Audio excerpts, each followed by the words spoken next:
Mama Choma was the kind of woman who walked through the market like a calm stone.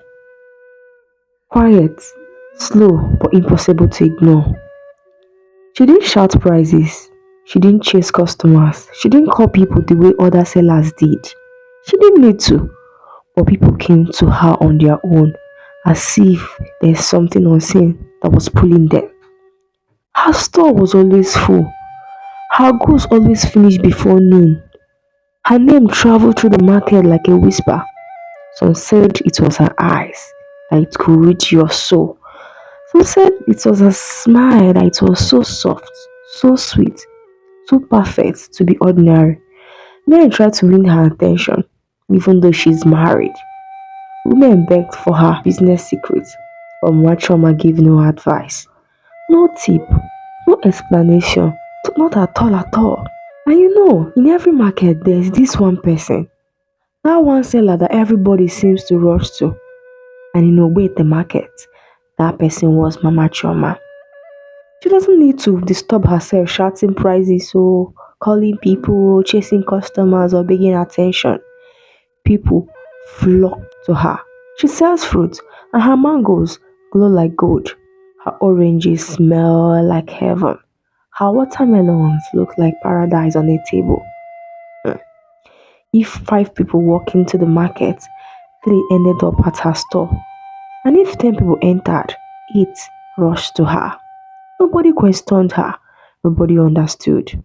Across Mama Choma's store was another fruit seller named Mama Ozioma, and beside her stood her 14-year-old daughter, Ozioma. Every morning, she arranged fruits with her tiny hands. She watched customers walk past them without even looking. She saw her mother smile, but she also saw sadness in her eyes. One evening, Ozioma whispered, "Mama, why do people buy from Mama Choma? Are her fruits stronger than ours?"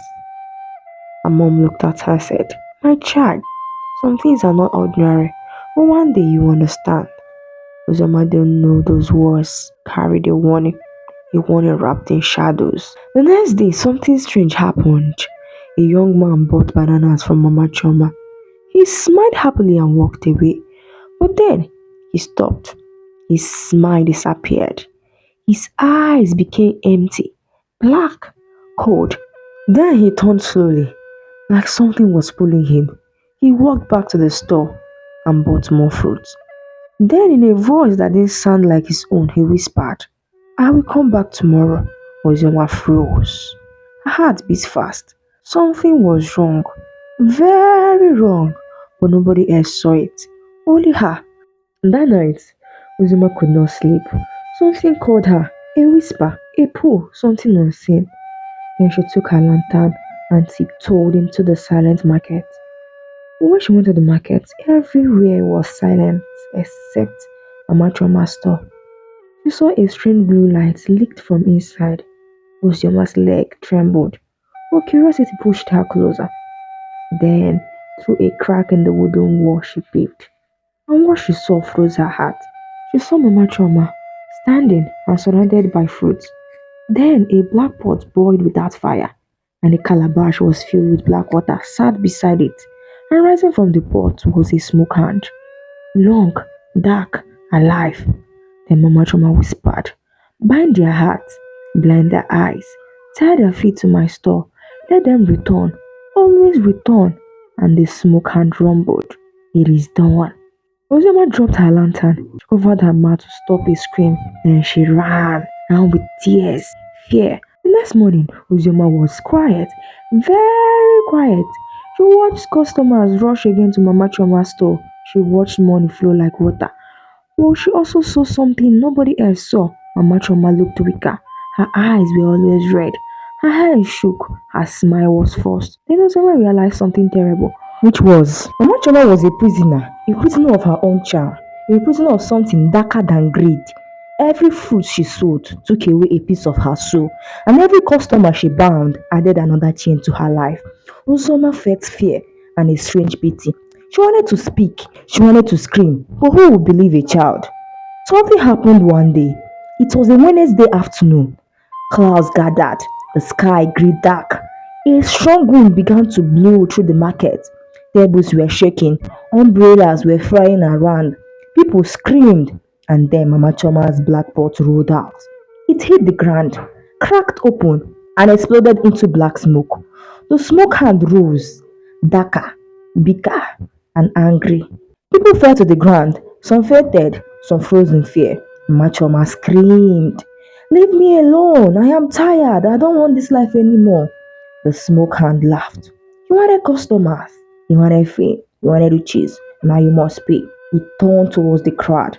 People began shaking, crying, holding their heads. The market became chaos. Ozoma could not hide anymore. She ran into the middle of the market. Her mother shouted, "Ozoma, come back!" But the girl kept running. She stopped in front of Mama Choma's shop, who was on the ground trembling. Ozoma shouted, "Mama Choma, you must break it. You must end this." Mama Choma cried. I said, "I can't. The child owes me." Ozoma looked around and saw the calabash of black water. She grabbed it, lifted it high, and smashed it on the ground. Then light exploded. The smoke hand screamed. It shrank until it disappeared. Then silence fell. The wind stopped. The market froze. Ozioma, a 14-year-old girl, had broken the darkness. When Mama Chuma woke up later, she cried, not the tears of fear, but the tears of freedom. And then she told the truth. She once had struggled with sales. She wanted success. She wanted customers. So she visited someone who gave her a charm.